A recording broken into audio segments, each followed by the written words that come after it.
국회는 오늘 본회의에서 투표용지 부족 사태 국정조사 계획사를 의결합니다. 민주당은 이번 국정조사를 통해 6.3 지방선거 당일 벌어진 투표용지 부족 사태의 원인과 책임 소재를 최우선 규명하도록 하겠습니다. 또한 투표용지 인쇄 물량 산정과 실제 공급 과정, 선관위의 상황 보고와 의사결정 체계도 철저하게 따져보도록 하겠습니다. 이번 투표용지 부족 사태는 적당히 수습하고 넘어갈 문제가 절대 아닙니다. 민주당은 사태의 진상규명과 책임자 처벌은 물론 재건축 수준의 선관위 혁신을 위해 당력을 집중하도록 하겠습니다.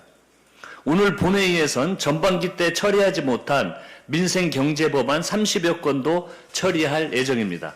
민주당은 오늘 처리하는 민생법안 하나하나가 국민의 삶에 와 닿도록 끝까지 챙기도록 하겠습니다. 일하는 국회를 만들기 위한 원구성 협상에 속도를 내야 합니다. 어제 오후 협상에서도 법사위원장을 두고 여야가 입장차를 좁히지 못했습니다. 협상은 원래 쉽지 않은 일입니다. 다만 지금은 우리에게 주어진 시간이 많지 않습니다. 중동 정세가 요동치면서 유가와 물가, 우리 수출에 빨간불이 켜지고 있습니다. 국민의 먹고 사는 문제가 발등에 불입니다. 이럴 때일수록 국회가 하루빨리 정상 가동돼야 합니다. 즉시 원구성을 맞춰 민생경제 현안 해결에 곧바로 뛰어들어야 합니다. 국회 의장도 선출되었고 속도감 있게 민생개혁법안을 처리하려면 그 일을 책임지고 감당할 상임위 구성이 반드시 필요합니다. 협상의 문은 활짝 열려 있습니다. 국민의힘이 합리적 대안을 가지고 나온다면 얼마든지 머리를 맞대겠습니다. 3기 원내대표로서 제가 받을 평가의 기준은 단 하나입니다. 국민을 위해 얼마나 일했는가, 어떤 입법 성과를 냈는가입니다. 더 이상 원구성 협상을 미룰 명분이 없습니다. 미룰 시간은 더더욱 없습니다. 민생은 기다려주지 않습니다. 오늘 또 협상에 나서 바로 매듭을 지어야 합니다. 그리고 일하는 민생국회를 곧바로 가동해야 합니다. 국민의힘의 자중질환이 점입가경입니다. 지금 이런 사태로 국정조사나 제대로 할 수 있겠습니까? 투표용지 부족 사태의 진상을 규명할 의지가 있기는 한 것인지 묻고 싶습니다. 이번 사태를 핑계로 부정선거 음모론과 윤어게인을 선동해서 눈앞의 위기를 모면해 보려는 겁니까? 장동혁 대표는 여전히 부정선거 음모론에 심취해 있습니다. 국민의힘 내부에서조차 위기 모면을 위한 정치적 술책이라며 장동혁 대표를 비판하고 있습니다. 제1야당 대표가 불법과 음모론을 선동하는 사이 피해는 고스란히 평범한 시민에게 돌아가고 있습니다. 펜싱 국가대표 선수단은 봉쇄된 체육관에서 장비를 꺼내지 못해 다른 사람 칼을 빌려 출국했습니다. 일부 국가대표와 체육단체 직원의 급여도 지연되고 있다고 합니다.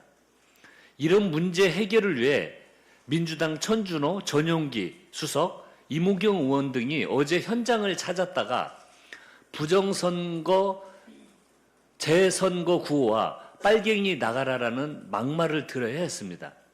이것이 정말 정상적인 상황인지 묻지 않을 수 없습니다.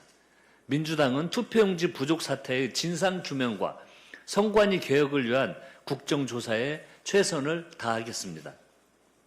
이재명 대통령께서 유럽 순방을 성공적으로 마치고 오늘 귀국합니다.